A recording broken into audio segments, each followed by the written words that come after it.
Oi, professora, boa noite. Boa noite.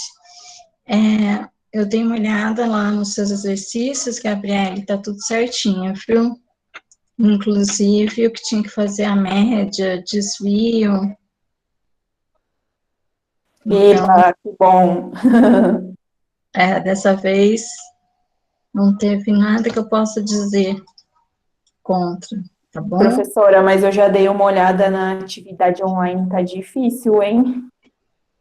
A atividade online foi sobre o assunto da semana passada, né? Que era aquela parte do DTA relacionado com as constantes que ele possui em relação ao próprio pH do meio, lembra? Sim, depois eu vou reassistir a aula. A vantagem é essa, né? Dá pra ver de novo. Tem sempre alguma coisa boa, né? Enfim, tem na apostila aqueles cálculos lá, e acho que as perguntinhas que você vai ter lá, você vai conseguir sim, se você der uma olhadinha na própria apostila, tá bom? Se não, você pode complementar com alguma coisa do livro do Skug e do livro do Vogel. Mas basicamente é sobre aquela teoria mesmo de calcular, então, a constante de formação, só que levando em consideração aquele KY, né, 4, que é DDTA, e não tem muita coisa difícil não, é bem teórico mesmo, então é só dar uma procuradinha que você não vai ter dificuldade. Você fez aquele comentário de que a atividade de quali está aparecendo lá, realmente ela está, e eu não consegui tirar.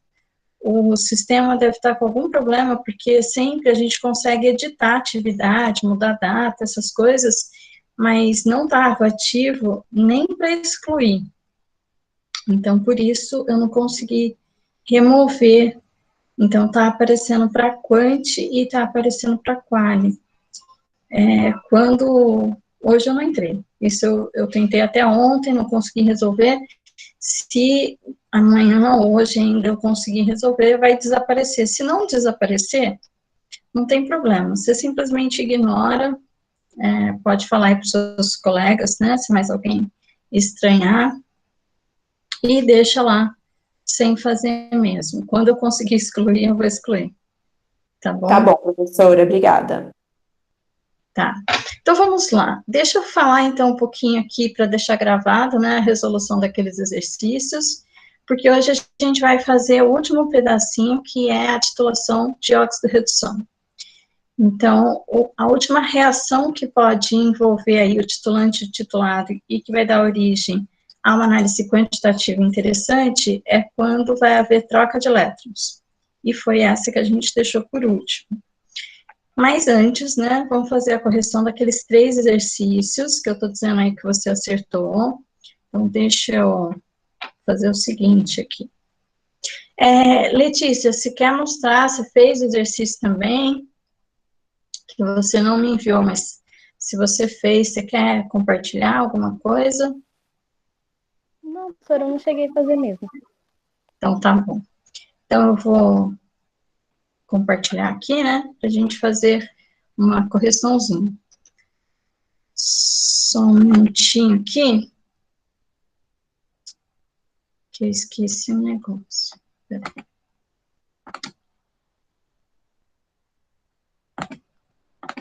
Deixa eu pegar.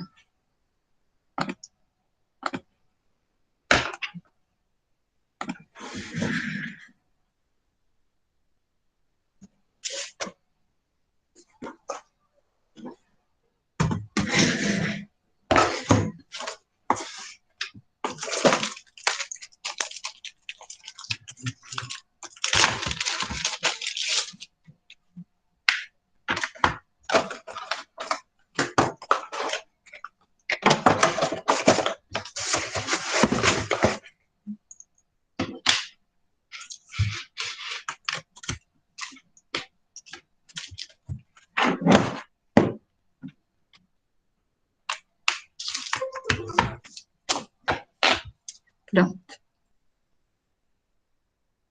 Então, os exercícios que são pertinentes aqui para a titulação de complexação, que vai envolver um agente complexante, e principalmente vai ser útil para análise de metais,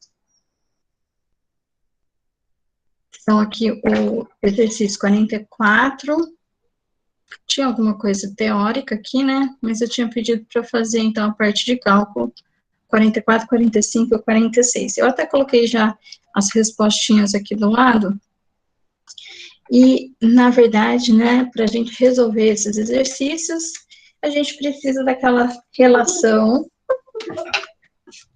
que é igual para todas as titulações e que vai, então, permitir que a gente obtenha o resultado, independente do formato que a gente quer esse resultado. Então, o que a gente precisa é lembrar que no ponto de equivalência, quando a gente tem uma titulação, seja ácido base, seja de precipitação e de complexação, o número de mols do titulante no ponto de equivalência é igual ao número de mols do titulado. Uma das grandes vantagens da volumetria de complexação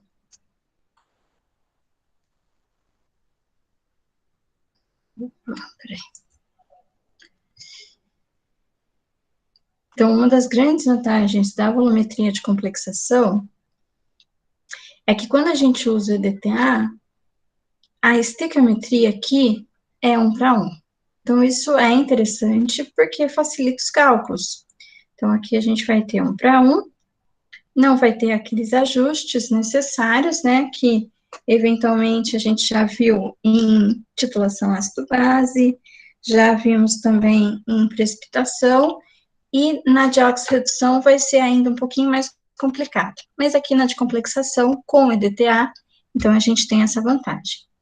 E aí, o que se torna necessário, como nas outras titulações, é usar as informações que são fornecidas para substituir e conseguir o resultado que é desejado. Aqui nesse exercício, a gente quer a quantidade de carbonato de cálcio, que vai ser expresso em miligramas por litro de água, aqui no caso, que representa a própria dureza da água. Então, eu tenho aqui uma quantidade de amostra, isso eu vou deixar para colocar na minha regrinha de 3 final, né, já que, então, eu vou encontrar a quantidade de carbonato de cálcio nesses 50, e depois eu vou ter que, então, achar aqui em 1 litro, né. Aqui eu tenho a informação de quanto foi consumido da solução de EDTA, e eu tenho aqui a concentração.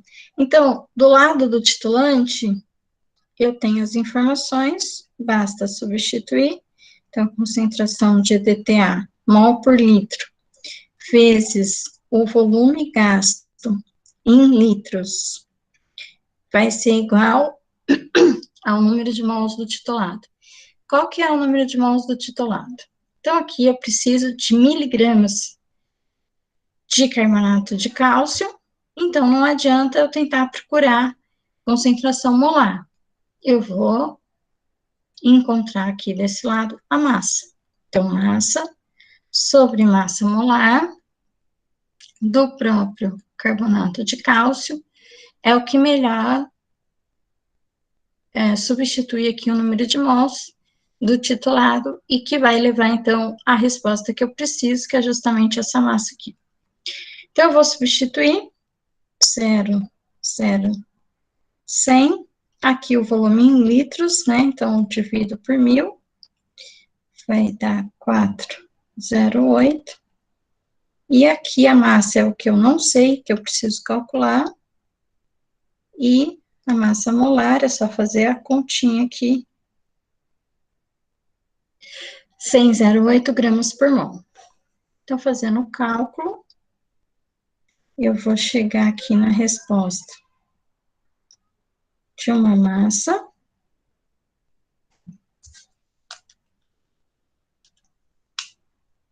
eu tenho aqui, então vamos calcular.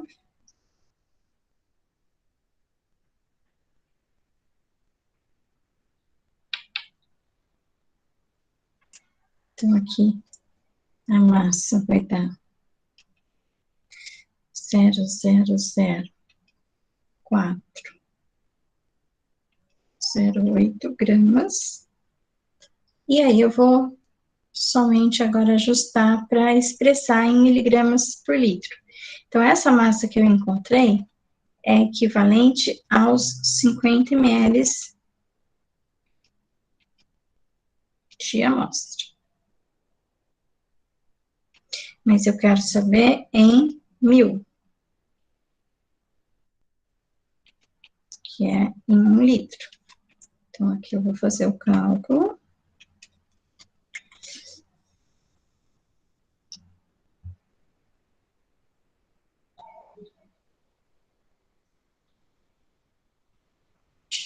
A resposta é 0,08167 gramas. E aí, para eu expressar, então, eu vou multiplicar por 1000, né? Vai dar 81,67 miligramas por litro. Então, aqui,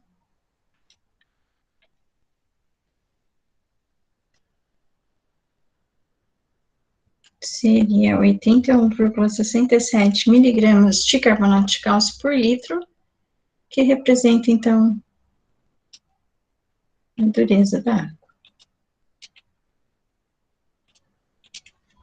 E esse valor, se a gente for numa tabela, né, de potabilidade de água, representa uma água que é intermediária, de 50 a 150 miligramas por litro. Tá bom? Então, acredito que depois de tantas volumetrias, né, esse exercício seja relativamente simples. Daí, no exercício aqui de baixo, também eu já deixei a resposta aqui do lado, mas essa resposta aqui, na verdade, é uma resposta meio média.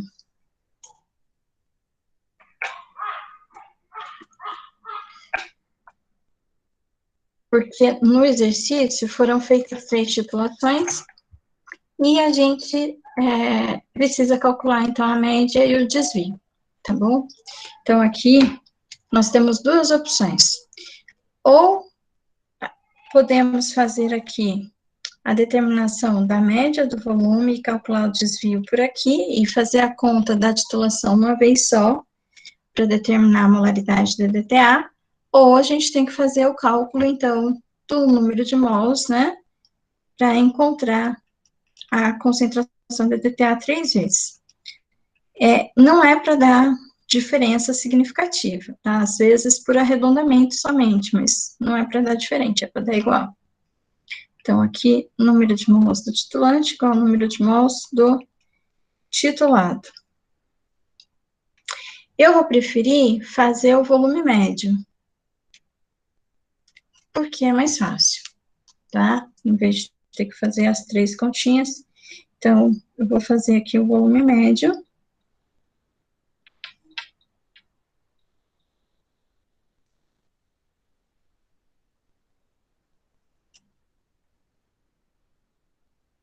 E aí, vou fazer uma vez só aquela continha lá.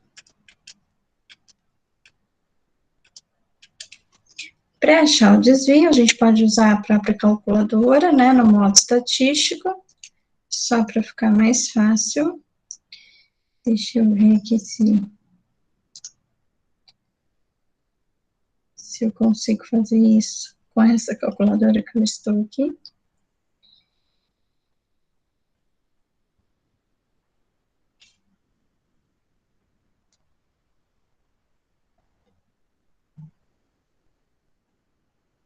Então, nós temos que entrar no modo estatístico, colocar os 3 valores, e aí trabalhar, então, com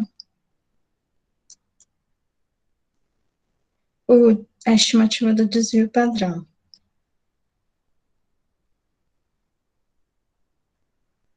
Essa calculadora aqui não tem a opção estatística, e agora eu não vou fazer na mão. Quanto que deu mesmo o desvio? Gabriela, eu conferi que estava certo. Vou usar o seu desvio, apesar de você ter feito as 3 determinações, mas não tem problema, deve estar muito parecido.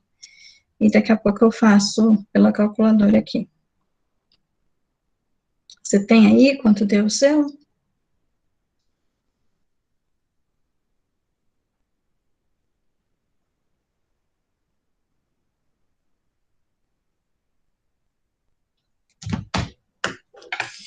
Bom, deixa eu ver aqui.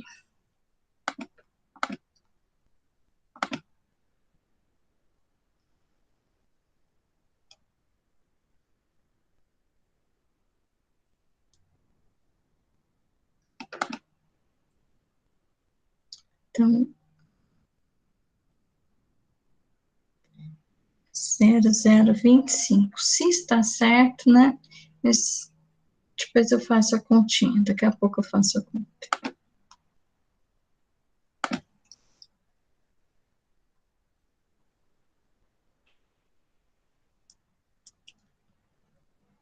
Com uma casa só decimal, porque a gente tem aqui a segunda casa decimal com uma incerteza, então vai ficar 003 ml. Então, esse é o S, estimativa do desvio padrão. Tá bom? E aí, eu vou usar a média para calcular, então, a concentração do EDTA. Então, aqui a gente vai ter a concentração com a incógnita, é o nosso objetivo. O volume que foi gasto, então, foi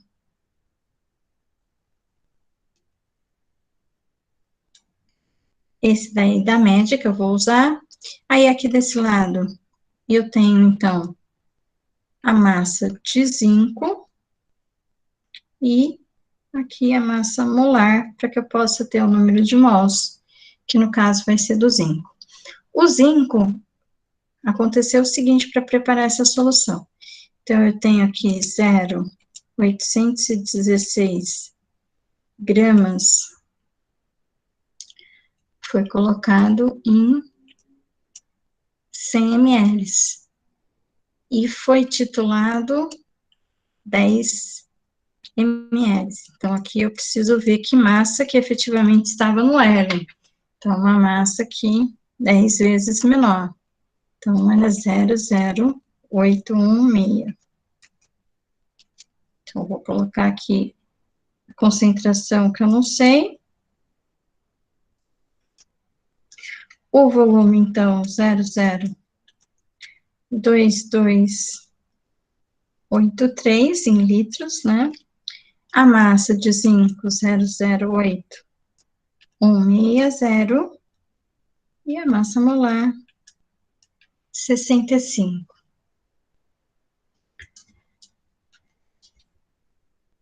E aí, eu posso calcular, então, a concentração aqui.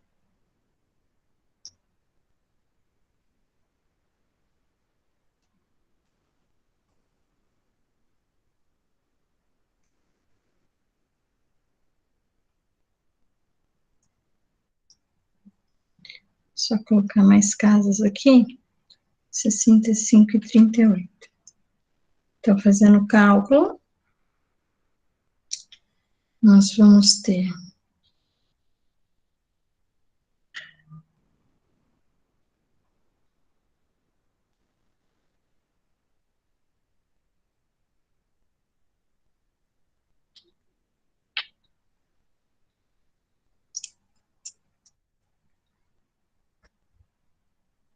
então, aqui a concentração de DTA é de 0,5467 mol por litro.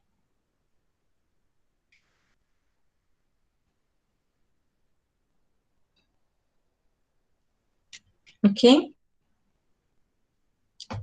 Então, a única atenção que a gente tem que ter aqui é calcular, então, a quantidade de zinco que realmente foi utilizada, porque foi feita aí essa diluição em 100 ml e depois foi pego uma alíquota de 10, tá? E, finalmente, aqui no exercício 46, então, a gente tem que calcular agora o cálcio em leite em pó. Então, aqui a gente tem uma massa de amostra, a resposta vai dar em miligramas por grama, então, a gente vai usar essa amostra como a massa total, né, e vai achar a massa de cálcio para relacionar com esta. Primeiramente, a gente também tem aqui a titulação do EDTA com o zinco, para padronizar o EDTA. Só que nesse caso, então, eu vou ter número de mols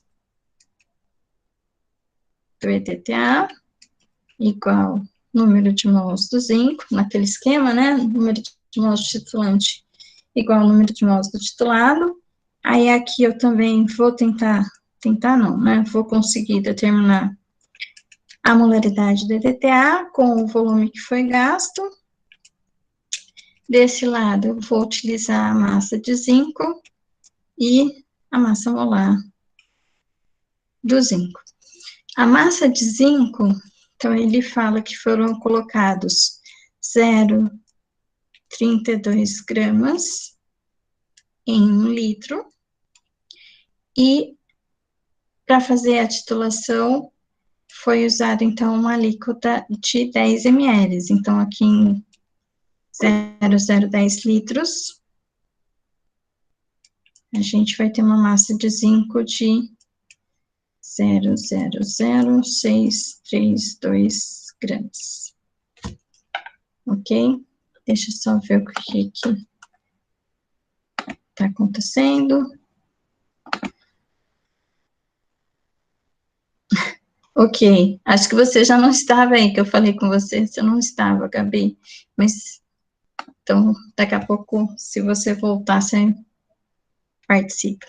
Então, aqui a massa de zinco, a gente vai substituir, não sabemos a quantidade dos mols aqui de EDTA, sabemos o volume que gastou nessa titulação, então, nessa titulação aqui, gastou 0,018, tá aqui, ó. Não pode confundir, né? Então, aqui tem duas titulações, uma com cálcio e uma com zinco. A do zinco foi usada para padronizar a concentração aqui do EDTA, que estava desconhecida. Foram gastos 10,8 ml. Então, aqui eu estou usando com o zinco, né? Justamente para encontrar a concentração do EDTA. Então, aqui, dividido pela massa molar, 65,38. Então, a concentração do EDTA aqui vai ser igual, bom, vou repetir aqui os cálculos, 0,032, 65,38, dividido por 0,018. Então, vai dar aqui 0,00895 mol por litro. Então, essa daqui, né?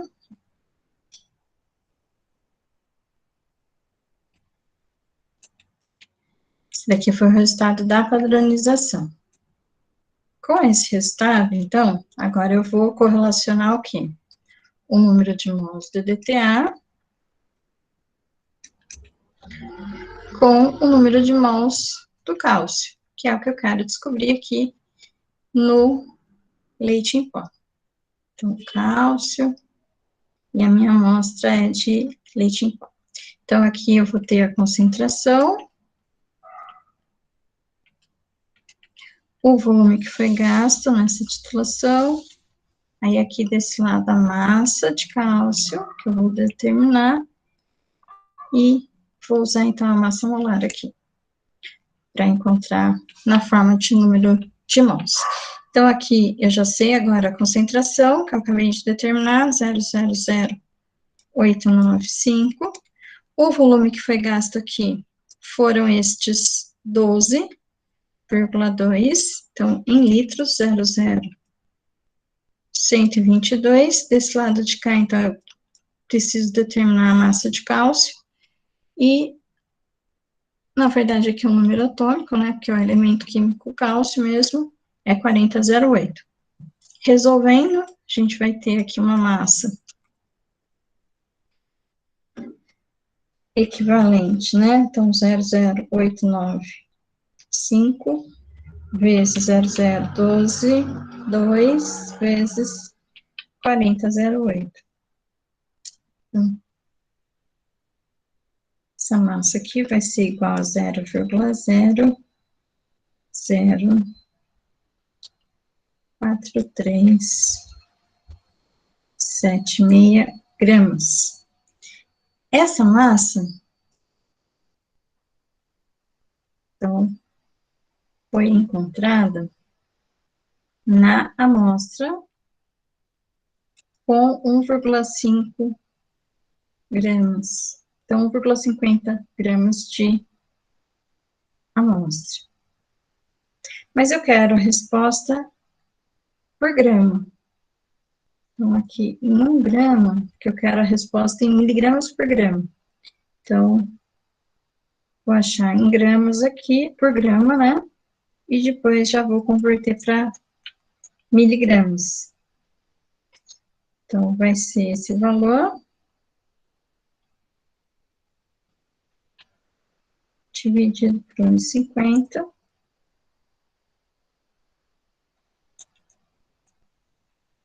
Zero, zero, zero, 292 gramas. Então, a resposta vai ser 2,92 miligramas por grama.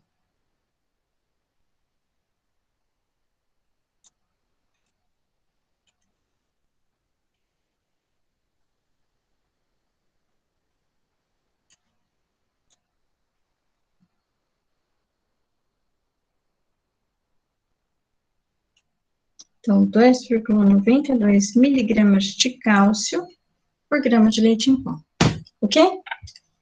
Então, esses eram os exercícios, né, que nós tínhamos aí na lista referente à titulação de complexação, e eram os últimos aqui da lista, porque, na verdade, a gente pulou, né, aqui na apostila, agora a gente está no último pedaço, que é a oxidação e redução. Então, quando o nosso titulante tem característica de transferir elétrons para o titulado ou vice-versa, a reação que vai ser envolvida no processo de titulação vai ser a reação de oxirredução.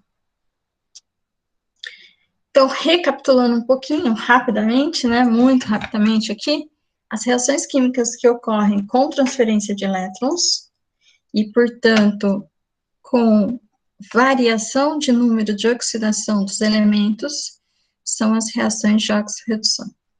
A redução vai ser caracterizada pela transferência de elétrons no sentido de aumentar o número de elétrons, né? Então, eu vou deixa eu tirar aqui que está em cima. Então, eu vou estar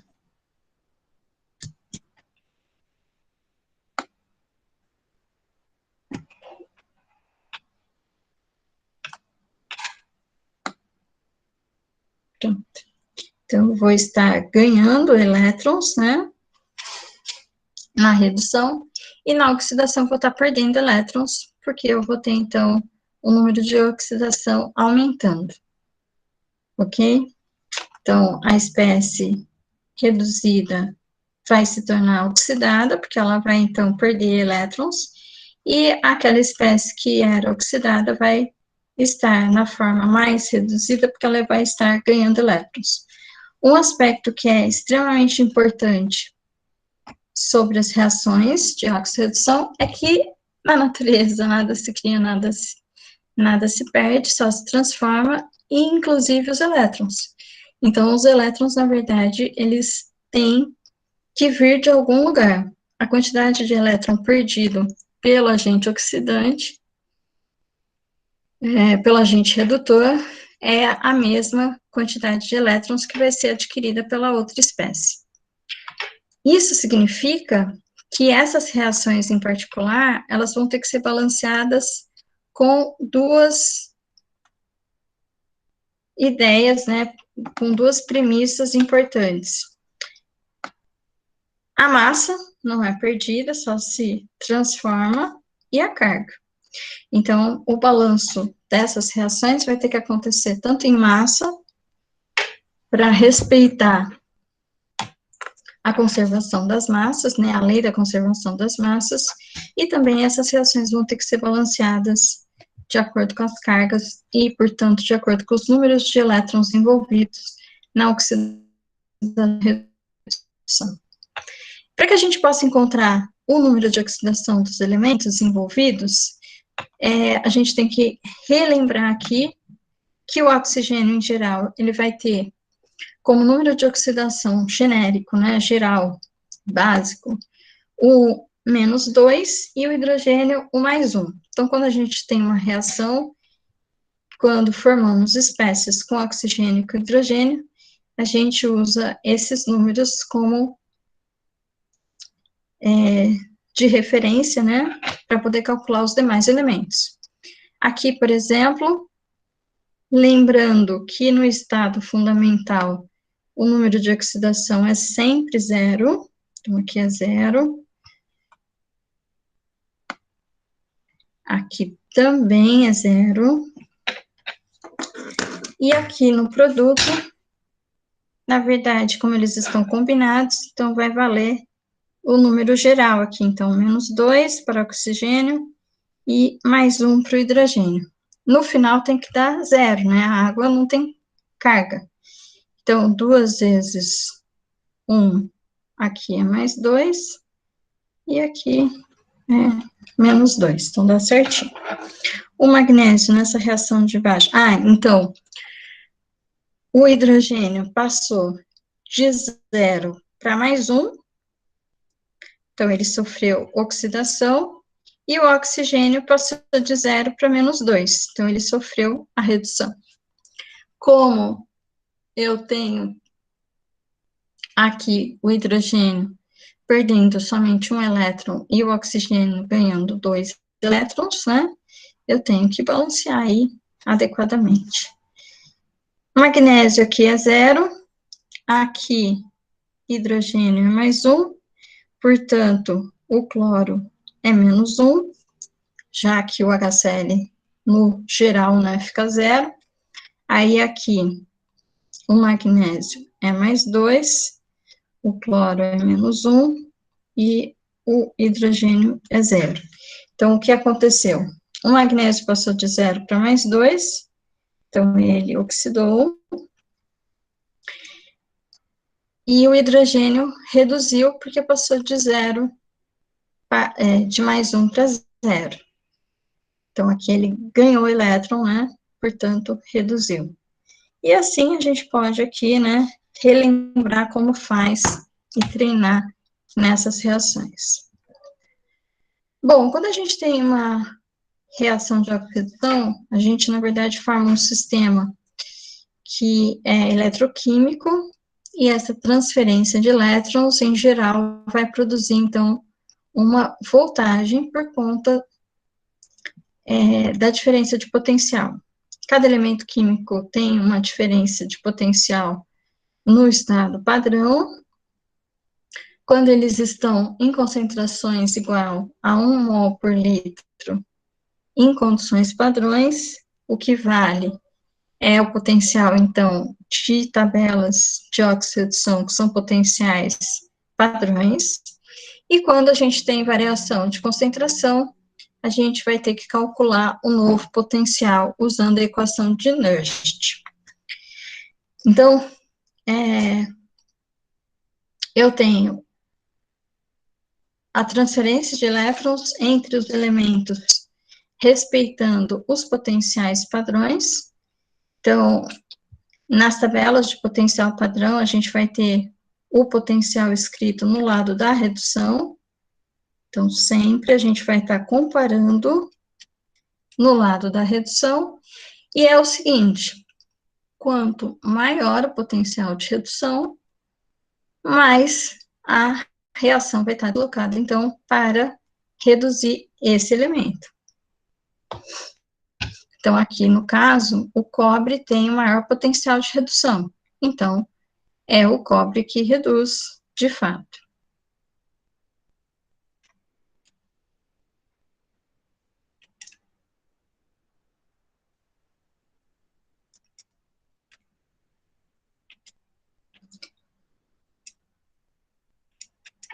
Então, elemento químico que tem maior potencial de redução, reduz. O outro elemento que estiver próximo a ele, vai, por consequência, oxidar. Um oxida para o outro reduzir, ok?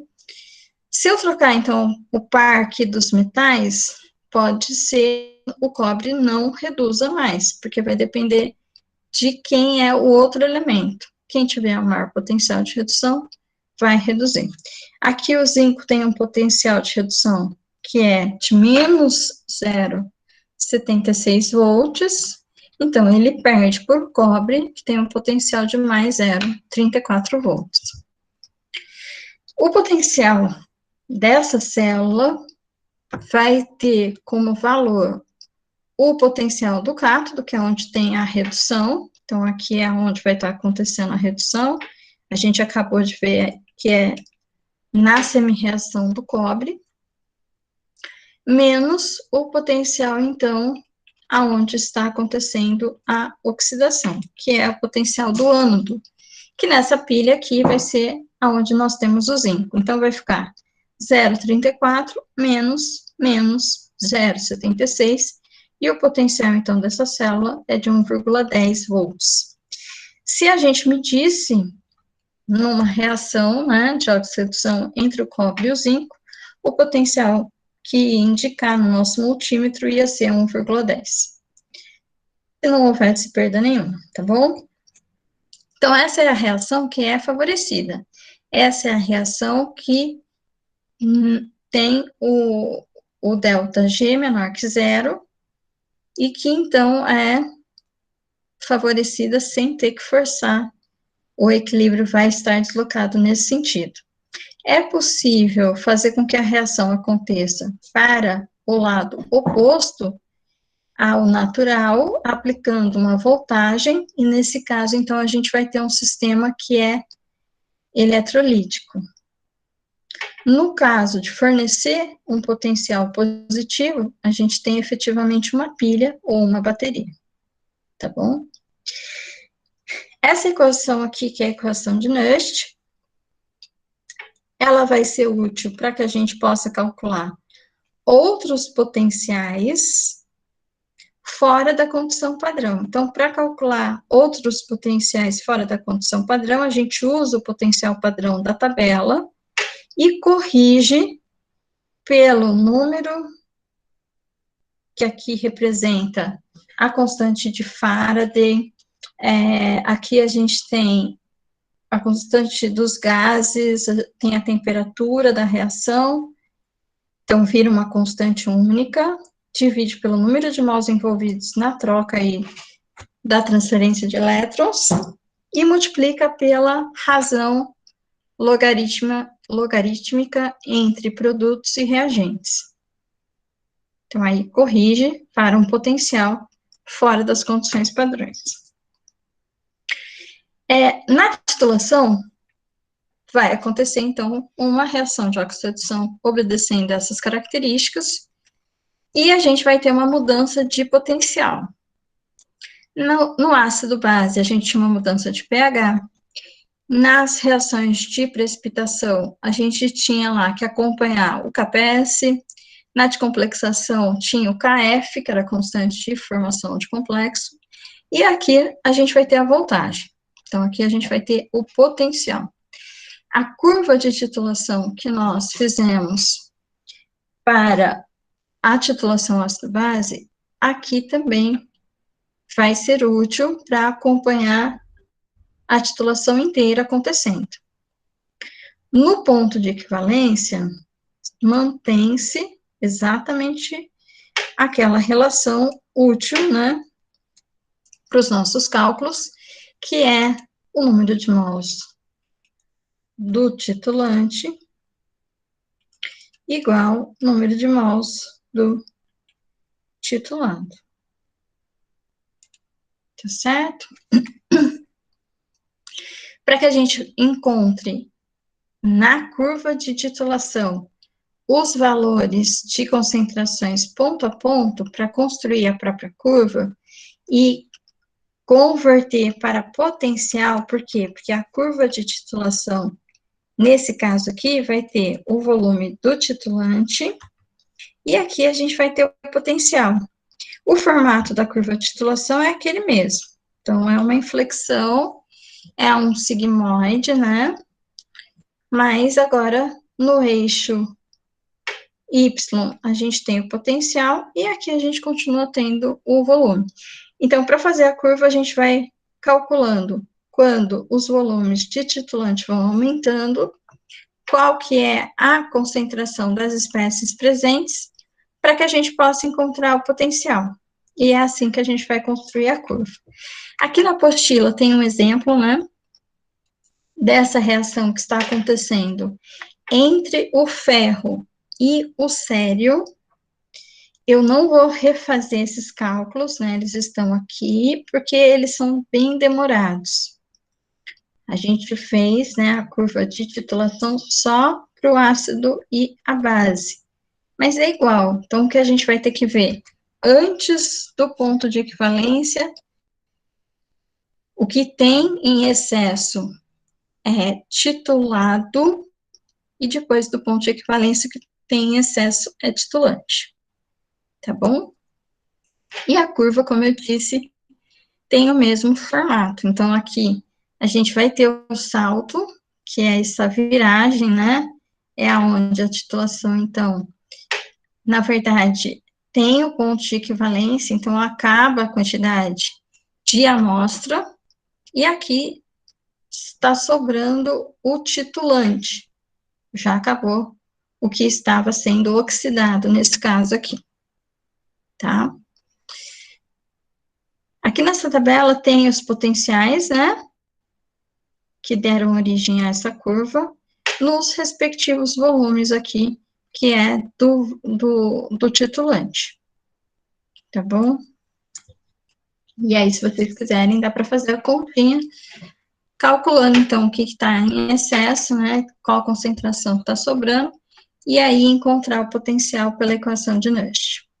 Bom, se a nossa estequiometria da reação de oxirredução for simétrica, isso é, se a gente tiver no balanço da reação 1 mol para 1 mol, então, quando a gente faz lá a relação estequiométrica, titulante-titulado,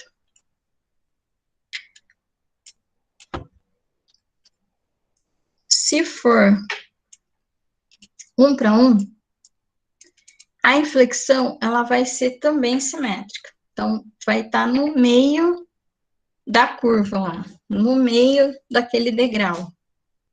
Perfeito. Então, aqui no meio. Agora, se a reação não for simétrica, então a proporção for diferente, então se for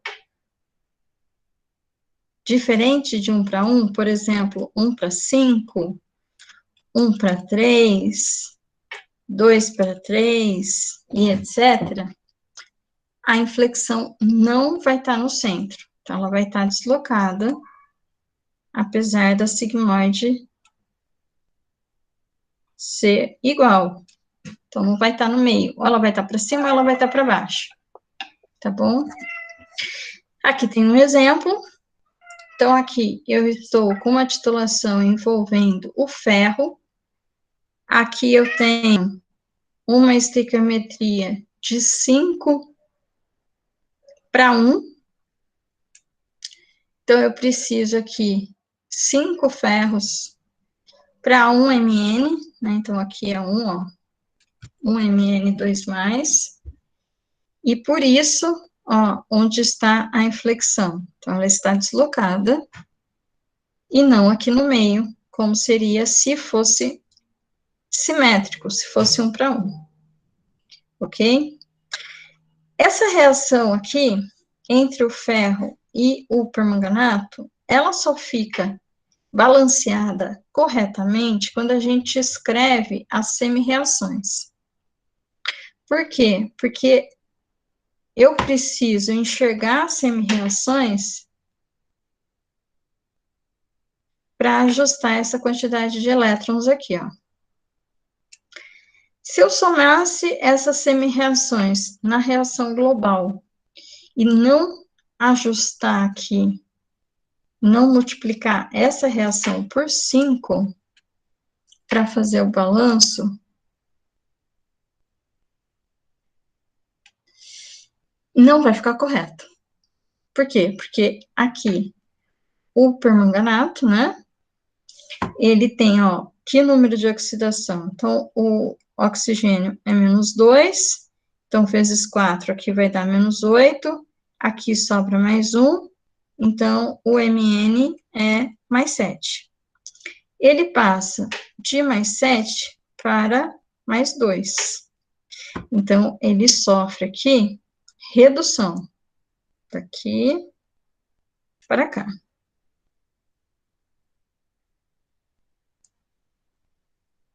E nessa redução, ele precisa de 5 elétrons, porque é mais 7 menos 5 para dar mais 2. Só que o ferro, ele sofre oxidação. Então, ele passa aqui de mais 2 para mais 3. Então, eu tenho quem reduz, eu tenho quem oxida, reação de óxido-redução, ok. Só que o ferro, ele perde um elétron.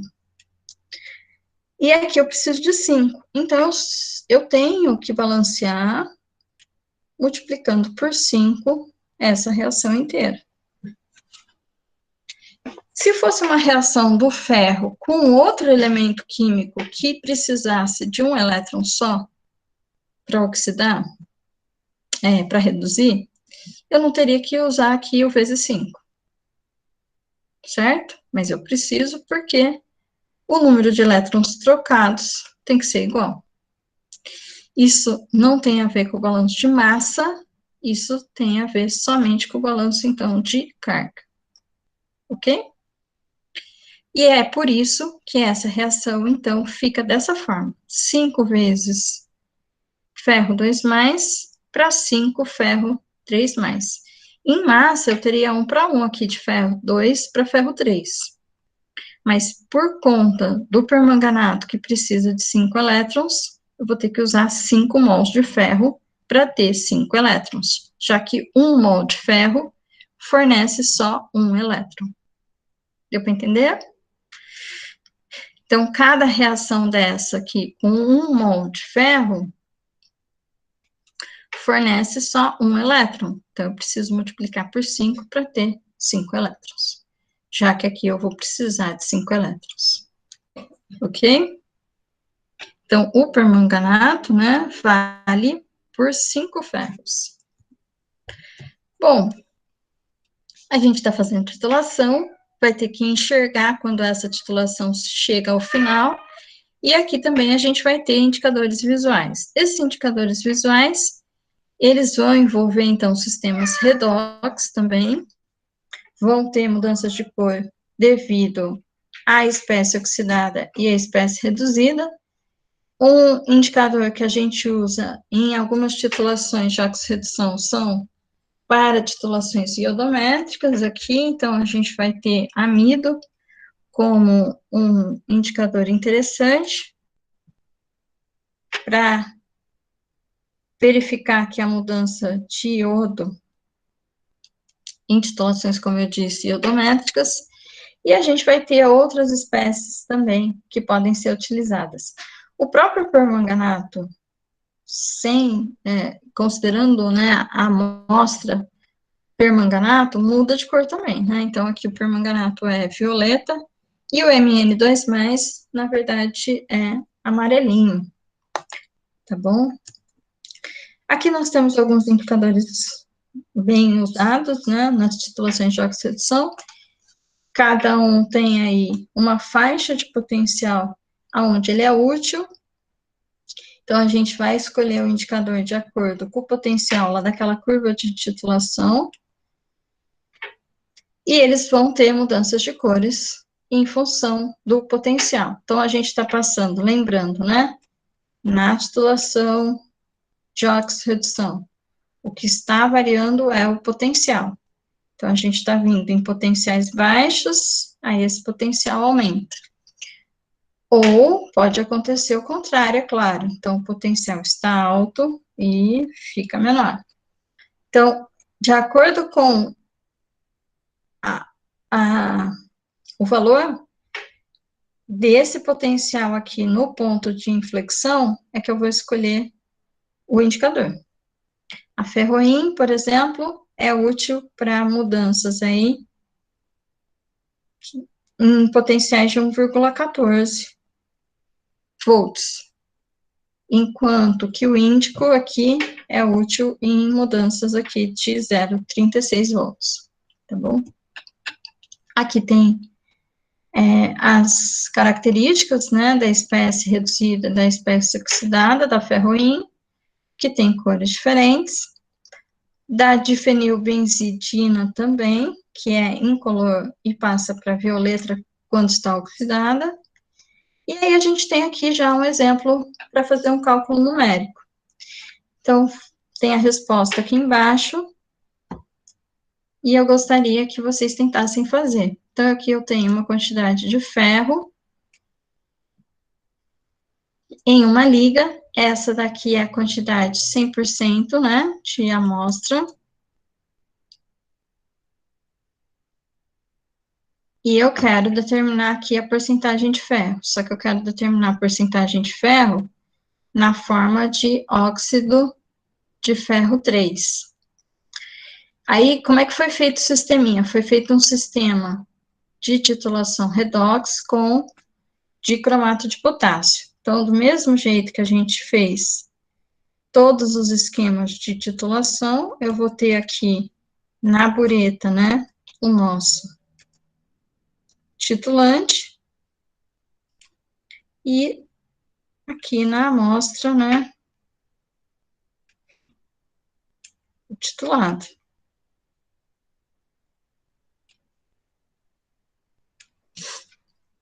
Aqui no caso, eu vou ter, então, o dicromato, e aqui eu vou ter o ferro.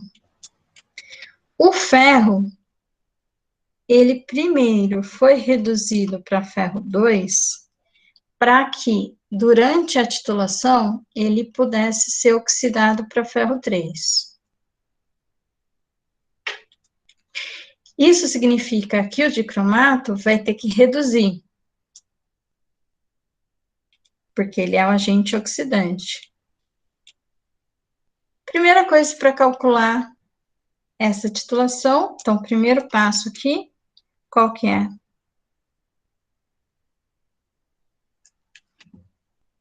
Escrever as reações.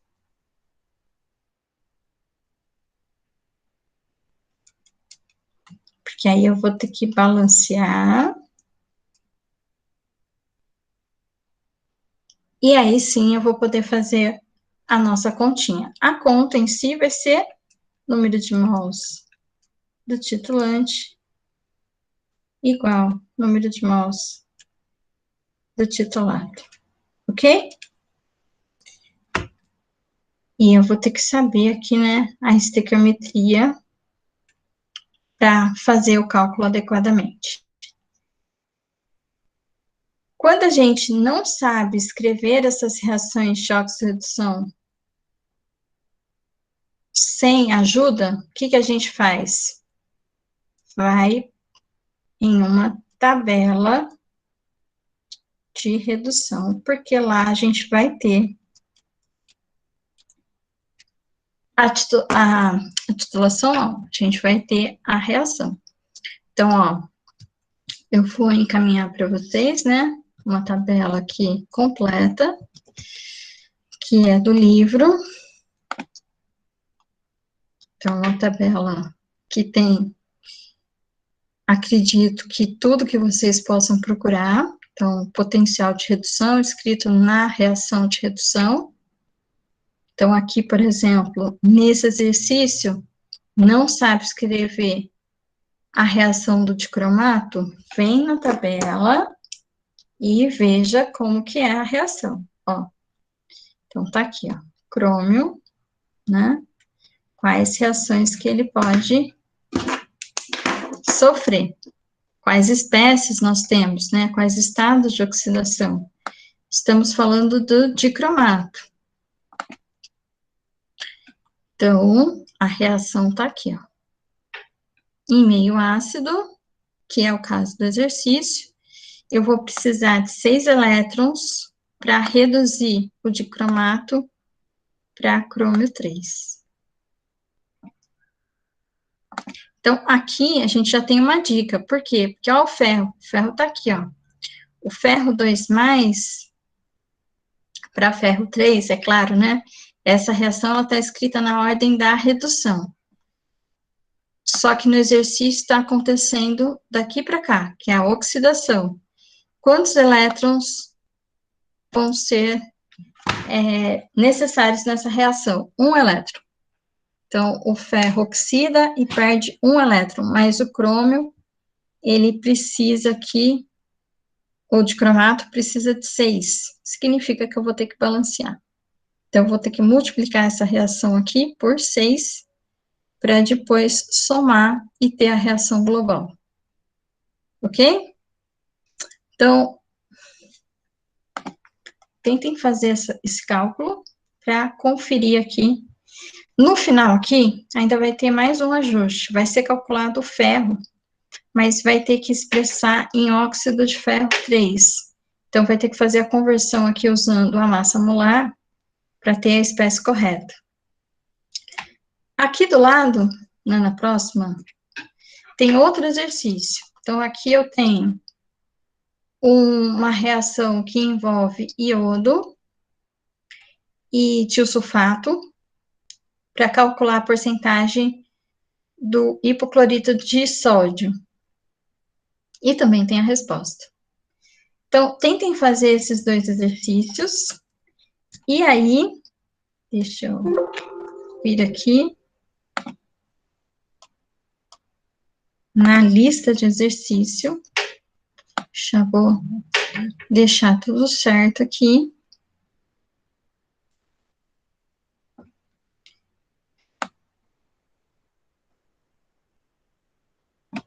Nós temos... Peraí. Nossa, será que só tem um exercício de oxidação aqui? Acho que só tem um exercício aqui, ó. Ah, não. Tem mais. Então, aqui na lista de exercício, a gente tem o 33, o 34 e o 35. Certo? 33, 34, 35. Então, tentem fazer os exercícios. A Gabriela acertou, né? A hora que eu perguntei qual que era o primeiro passo, escrever a reação, sim, com certeza. Então, ó, tarefa.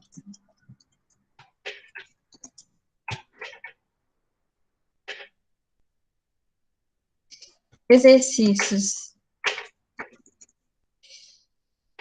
da apostila para treinar, tem a resposta, mais exercício 33, 34 e 35 da lista. Quem fizer, tá, até semana que vem, que vai ser nosso ponto aí para corrigir o que está faltando e tudo, porque depois a gente já está nas horas finais, né, para fazer as longas, etc. Então, é o último pedacinho da nossa matéria. Então, quem fizer até a semana que vem, vai ganhar um pontinho também. Se a Gabriele fizer, significa que ela já vai estar com 1,8 pontinho, ela vai poder ficar aí com 2,8 pontos daqui a pouco ela não precisa nem fazer a prova. Certo, pessoal? Combinado?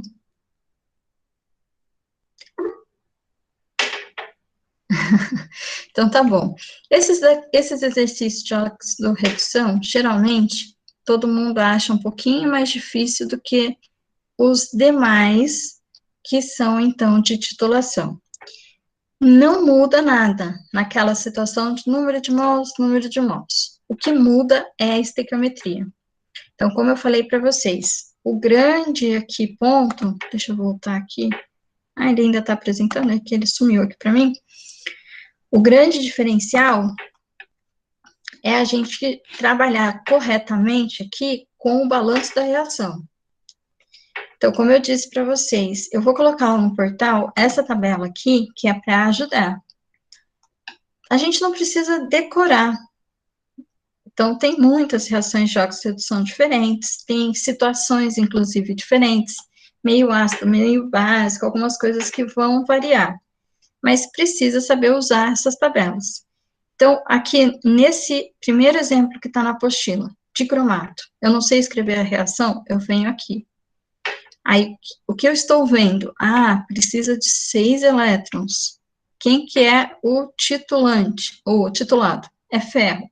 O ferro foi reduzido, então ele está ferro 2, ele vai oxidar para ferro 3. Quantos elétrons ele vai perder? 1 elétron, mas aqui eu preciso de 6. Então, significa que aqui eu vou ter que multiplicar por 6. Então, a hora de montar a reação, a hora de ter lá, voltando aqui, número de mols do titulante, número de mols do titulado é o ferro. Então, aqui eu vou ter número de mols do cromato.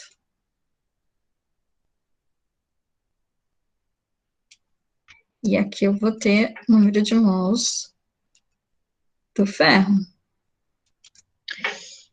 E eu vou ter que ajustar essa estequiometria para dar certo. Aqui eu multipliquei por 6. Por quê? Porque esse vale por 6. Então, eu vou ter que pôr aqui, né, a quantidade estequiométrica da mesma forma que nós tínhamos aqui no permanganato. Olha, então aqui eu tive que multiplicar por 5 para que ficasse correto aqui por conta do permanganato. Então, o permanganato vale 5 vezes o ferro.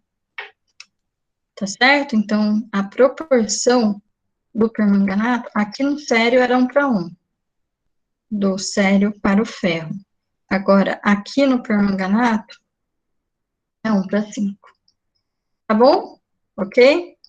Então, aqui não é 1:1, aqui é 6:1. Ok?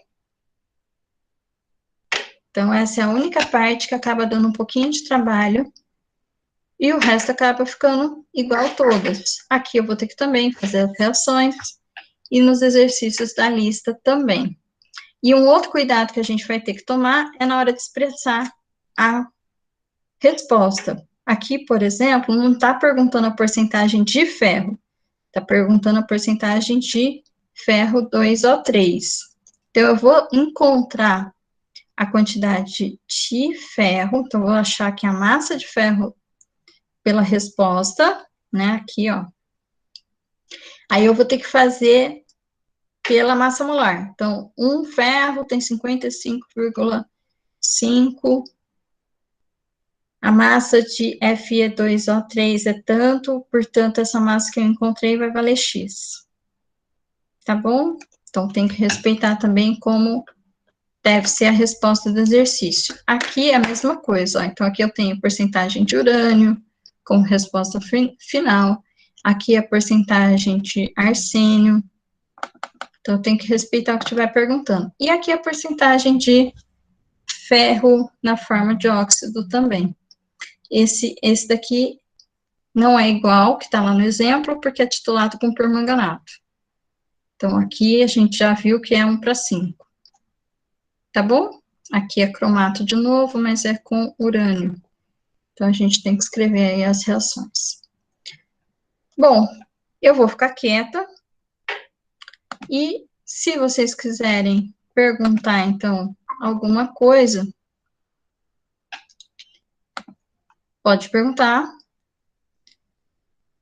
E se não quiserem perguntar, a aula acabou, tá bom?